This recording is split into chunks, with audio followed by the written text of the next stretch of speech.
Good afternoon, everyone, and welcome to Stock Market Today. It's Alexis Garcia and Ken Shreve here to break down the market action for today's session for Thursday, October 24th. Well, Ken, I have a feeling investors are really happy with Elon Musk today, but why don't you tell us what you got for us today? Yeah, it's a nice rally for the Nasdaq after a pretty harsh sell-off on Wednesday, 1.6% decline. So Nasdaq was the best performing index today. We'll definitely want to take a look at Tesla because that was a huge mover on the Nasdaq today. And then I want to take a look at a couple of recent IPOs that are setting up here. The first is Estera Labs, ALAB, and also Rubrik in the security software group, RBRK. All right, well, we love looking at those new IPOs, but let's check in with the major indexes first. And as you said, Ken, the Nasdaq leading the way up about 0.8% today. S&P 500 also closing up 0.2% today. The Dow was the laggard today. That was down about 0.3%. And small caps also notching a gain of 0.2%.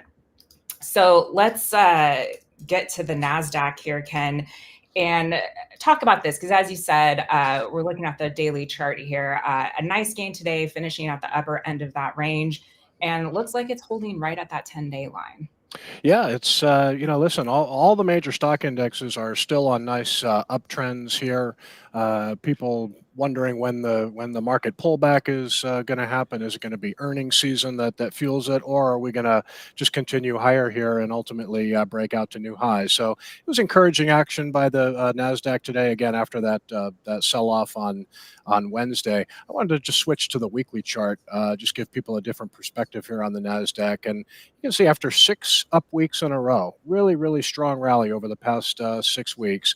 Look at what it's doing this week. It's barely budging, holding on to all those gains. So this is still a market that is showing strength and support with pretty good action underneath the surface. So next week is going to be a very pivotal week in terms of high-profile earnings reports. Probably will have a good say in which way the Nasdaq is going to go from here. But so far, so good after 6 weekly gains. Really, still showing strength and support here. No, it's definitely holding its ground there. And as you said, I think we have about 12 trillion in market cap reporting next week, with 5 of the Magnificent Seven stock reports rolling in. So next week will definitely be a big week for the NASDAQ. Let's take a look at the S&P 500, because this one up slightly today. I know the chart here is a little behind, but talk to me about this one. It flirted with that 21-day line, but really closed strong today. Yeah, we had lower volume on the Nasdaq yesterday, which sort of tempered the decline. We did get higher volume yesterday on the S&P 500, so we did had to, add a distribution day to the count. But the S&P 500 yesterday, closed just above its 21-day moving average. That's a key level that we're watching here, and a little bit of a rally today. I mean, outside of the Nasdaq, the S&P 500, Dow, small caps, pretty much just a quiet day of non-movement. And S&P 500 edged a little bit higher today, looks like by about 0.2%. So still holding near the 21-day line, like the Nasdaq, still on a nice uptrend here. All right, well, let's just quickly take a look at the Dow, because this one slumping today and closing below this 21-day line, down about 0.3%. Talk to me about what's going on with this index. Well, a 0.3% decline, not too bad, because I'm seeing IBM down 6% today. Honeywell had a bad response to earnings. That stock was down 5%. Verizon down 2%. So there were some big percentage decliners in the Dow today. So the fact that it was only down 0.3% tells me that there were, some plenty of good movers in there. And Intel, Goldman Sachs, led the Dow today. But this one's a little bit working on a losing streak here. Not holding the 21-day line like the S&P 500 is. Not the end of the world here, but down for a few days in a row here. Could be poised to test that 42,000 level, but not in any. Doesn't look like it's in any big trouble, even though it's a little below that short-term support level, the 21-day line. All right, well, let's just take a look at small caps really quickly. And this one has been a laggard, but finished the day up almost 0.3 percentage point. And again, we're playing in between this 2,200, 2,300 level. So what are your thoughts about small caps? Nice to see it recover the 2,200 level today. It did pay a visit close to the 50-day moving average. This is the only index that's really, kind of near the 50-day moving average at this point. But a little bit of a rebound for small caps today. This is maybe probably the lagging index right now, right along with the Dow. I think the S&P 500 and Nasdaq are still in leadership positions, the two top performing indexes. But Russell 2000 holding support right where it should, and went below that 2,200 level yesterday, but managed to close nicely above it today. All right, well, let's take a look at the 10-year Treasury yield quickly, Ken, because that has been spiking up. It dropped today around this 4.2% level. But as we can see, this has been the highest it's been since the summer here. And I think there's maybe some fear that the Fed won't cut rates as fast as investors or the markets are maybe hoping. So can you talk a little bit about what the 10-year Treasury yield is calling out? Well, the bond market has been very, very oversold. So as investors have sold bonds, you've seen yields, come up, and obviously, I think that's a 60 basis point move for the 10-year yield since it hit that low, below 3.6%. So you're right. There seems to be a disconnect in the market right now, where you've got rising bond yields, but yet CME. FedWatch, which sort of just measures what expectations are for rate cuts. Market is still expecting 2 quarter-point cuts, one at the November meeting and one at the December meeting. Although the December odds have fallen just a little bit. So I think you're right, though. If we continue to get this, continuously strong economic data, the Fed may not be able to cut rates, because if they're cutting rates when the economy is growing and people are working, the rate cuts could actually fuel inflation. So they need to be careful here. But it is an interesting sort of dichotomy in the market here, where you've got yields rising, but Fed still expected to cut rates 2 times. Before the end of the year. So we'll continue to monitor it. But again, with the Nasdaq up, up 0.7% today, got some relief in finally falling bond yields today. I think it was down about 4 basis points or so. Yeah, and it is such a tightrope, Ken. And I was lucky enough to get to go to the Wall Street Journal Tech Live event, where you had the San Francisco Fed head, Mary Daly, talking about how she didn't see any reason to pause on these rate cuts. And she said the hardest part of the job right now is really managing those expectations. So will be interesting to see how that shakes out, because as you mentioned, we're getting some interesting economic data here. But let's take a look at consumer discretionary spending here, because this one also up today about 3% in this buy zone. So what is this sector telling us, and what do you make of the performance? Well, I wanted to just, a lot of the 11 S&P 500 sectors, most of them were down today. This was by far the best performer, not surprisingly, because Texas is a top holding, right along with Amazon, which reports earnings next week. Now, Tesla and Amazon make up more than a third of this ETF, but it's a pretty good buy signal from my perspective here. Ended several days in a row down, came close to the 50-day moving average. Rallied today in strong volume. Some good conviction behind the buying. Crossed the 200 level just by a little bit, and closed above those recent highs. So for people looking for ETF exposure, XLY may be a good opportunity here. But again, two stocks, Amazon and Tesla, get pretty heavy weightings in this ETF, about 34-35%, I believe. All right. Well, you mentioned Tesla. Let's get to it, because certainly was the belle of the ball today, up about 22%, retaking this 50-day line and getting close, about 2% off this 264.86 buy point out of a couplet handle. So give me your thoughts on Tesla today, Ken.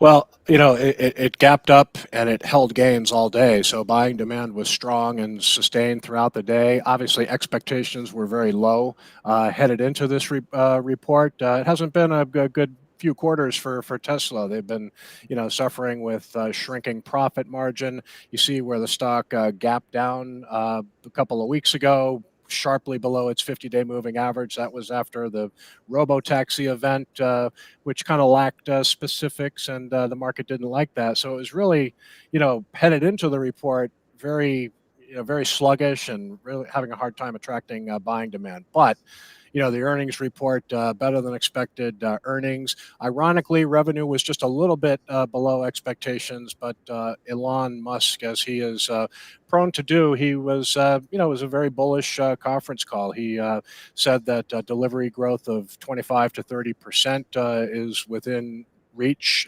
next year. Seemed confident about self-driving.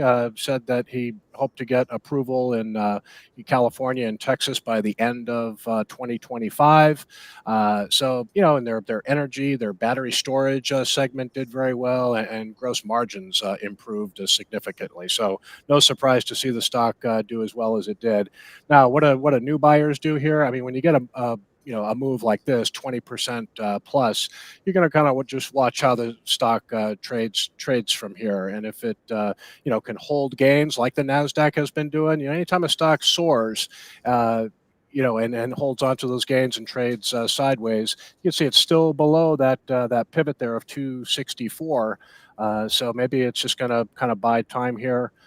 Maybe get a little shakeout, low volume pullback, and that could pave the way for a new entry. So Tesla, in light of a pretty good earnings report, I think is a good one for the watch list. Not really a buyer today after a 20% gain, but just going to watch and see how this one digests its gains. And if it does it below that 264 level, again, I think that would be compelling.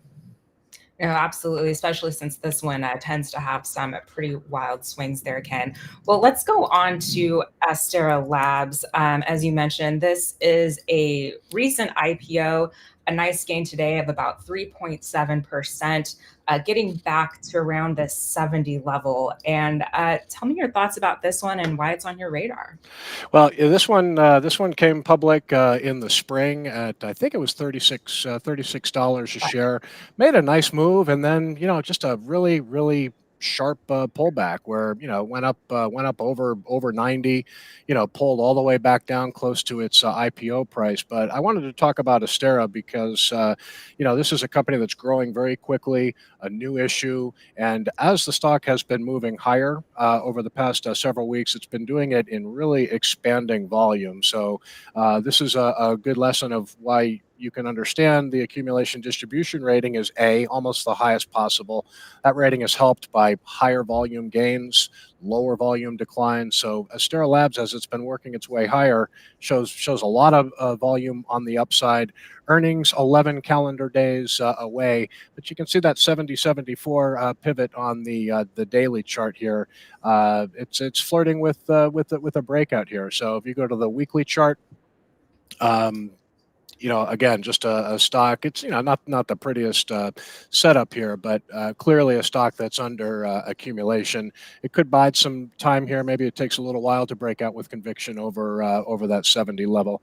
But we're going to certainly get a lot of AI-related earnings reports next week, and that's what this company's business is. You can see the top line growth has been very impressive. They're not making money yet, but they do have really strong sales growth. And for the September ended quarter, it says 0%. They had a little data problem there, but they're expected to do 97.4 million compared to let's see, 36.9. So, revenue is going to more than double again here. So very compelling growth story, and I think a good one to watch. They do semiconductor connectivity solutions for cloud, AI infrastructure. So maybe a little similar business to Arista Networks that does connecting solutions for AI.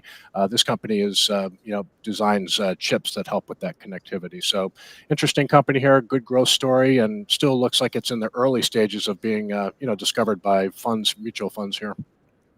Right. And as you mentioned, with so many big tech earnings next week, always good to keep tabs and how, related stocks could move in along with those stocks that you mentioned. So the good one for the watch list here, Ken. Let's wrap up with Rubrik. This one, cloud data management company, up about 3% today. And, we had this kind of consolidation, broke out, pulled back, but now it looks like it's fighting its way back up there. Yeah, this is kind of new blood, fresh face in the security software group. Again, a new issue. So this is a classic, you know, early stage, first stage base. Again, a company that is not profitable yet, but you can see that top line growth has really started to pick up the pace in recent quarters. And you know, again, an interesting name. If you go to the weekly chart here, it gives you a slightly different perspective. This is just a a classic first stage pattern here. So after a big move a few weeks ago, it's kind of sitting right around highs here. So a stock that might consolidate for a little bit longer, but still I think has great potential here. It's a relatively new issue, trading above its offer price, and like the revenue growth here because strong revenue growth means they're selling a lot of products, so that will eventually make its way to the bottom line. So a couple of new issues here I think that are worth watching: A Lab and also RBRK. All right, Ken. Well, thanks so much for your insights. And that's it for today. We'll be back with more market analysis tomorrow morning, starting with IBD Live. You can head on over to investors.com/IBD Live for all the details there. And we'll see you right back here tomorrow for our extended version of Stock Market Today. That'll be with Justin Nielsen and Mike Webster. So tune in and we'll see you all tomorrow.